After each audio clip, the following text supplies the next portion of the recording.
So how do I add SEO keywords to my website? I know I need to use keywords, but I'm not really sure what to do with them, Rachel. Perfect question.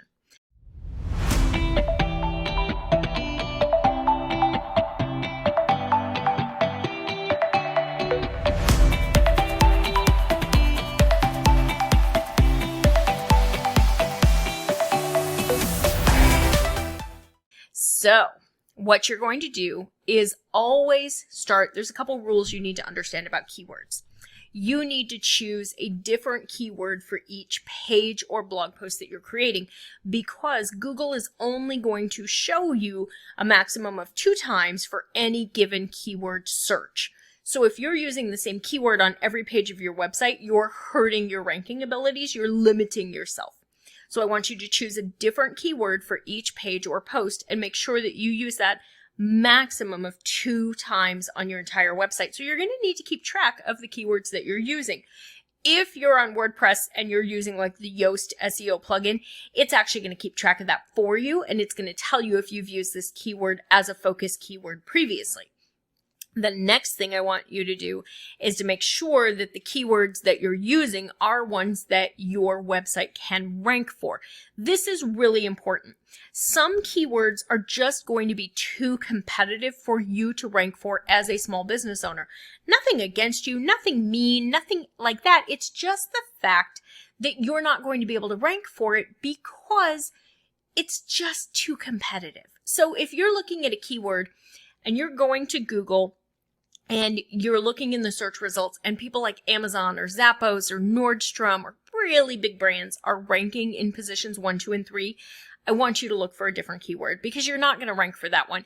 You can do absolutely everything the right way when it comes to SEO, but if you choose the wrong keyword, you will not get results. And then that's just a big old frustration because you've wasted your time.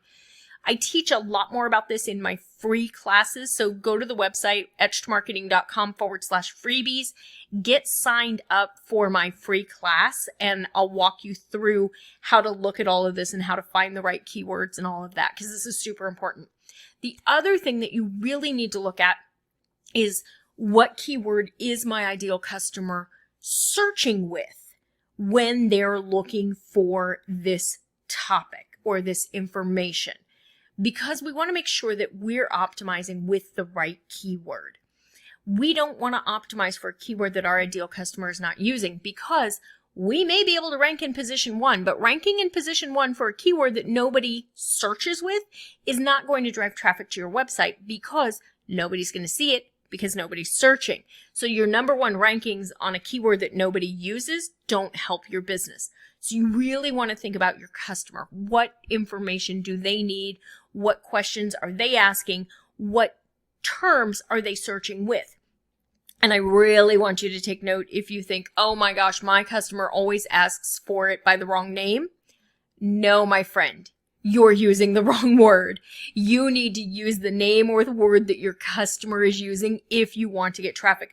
I ran into this quite a bit in the corporate world when I was at the agency because we worked with these really big e-commerce brands, and one in particular was a British brand, and they wanted to compete in the US market, which was great, except they didn't want to use US terms. And I finally had to have a conversation with them, and it was not a super fun conversation as their SEO content strategist, but I said, you have to make a determination here if you're a British brand competing in the US or if you're a US brand. Like, do you want to be able to be found by a US consumer, or do you want to limit yourself to only the US consumer who's willing to use the British UK terminology?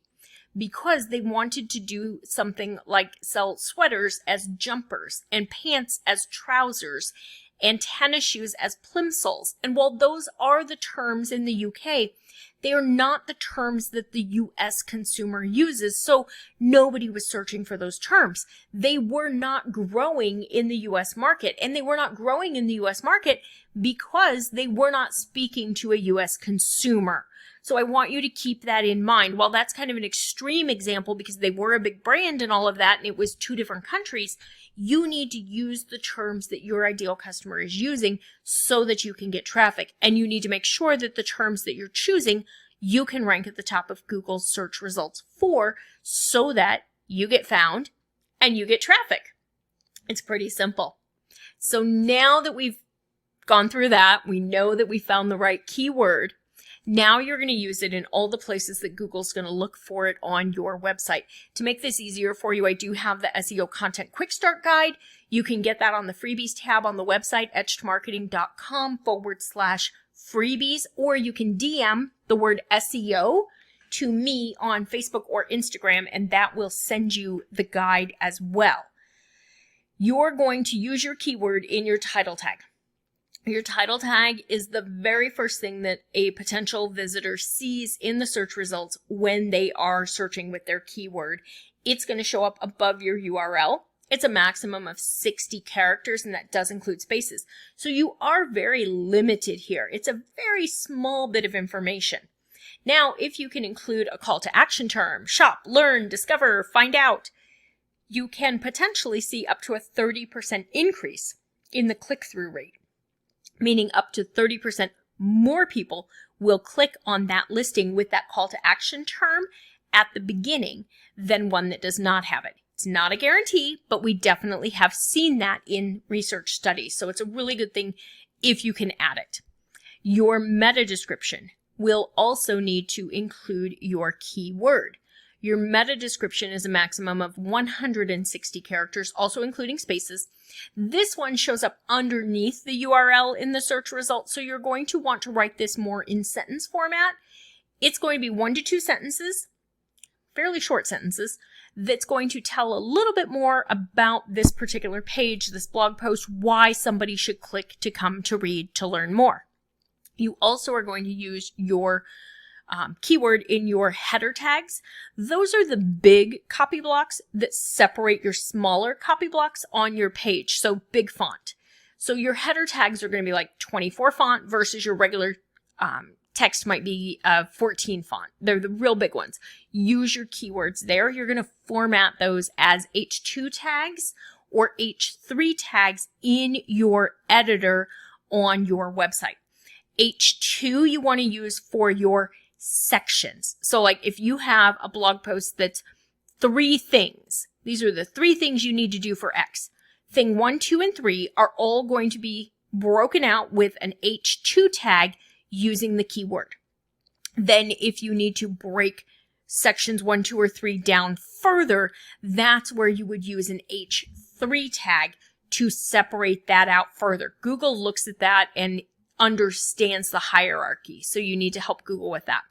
You're also going to use your keyword in your copy on your page. Now, there is no such thing as a keyword density score that Google wants you to hit. I know there's a lot of confusion. I know there have even been some comments recently that Google had a specific keyword density score. Danny Sullivan, who is the head of search for Google, has come out and said, no, there is no specific keyword density score we want you to write to. There's also no perfect word count. We want you to provide value to your customer. We want you to give them what they need. We do not want you to write to a specific word count or a keyword density score. So use your keyword. You're going to naturally use it because your copy should be about whatever your keyword is. It should be the main point. So go through and write it. What I like to have my students do is reread it out loud to themselves when they're done.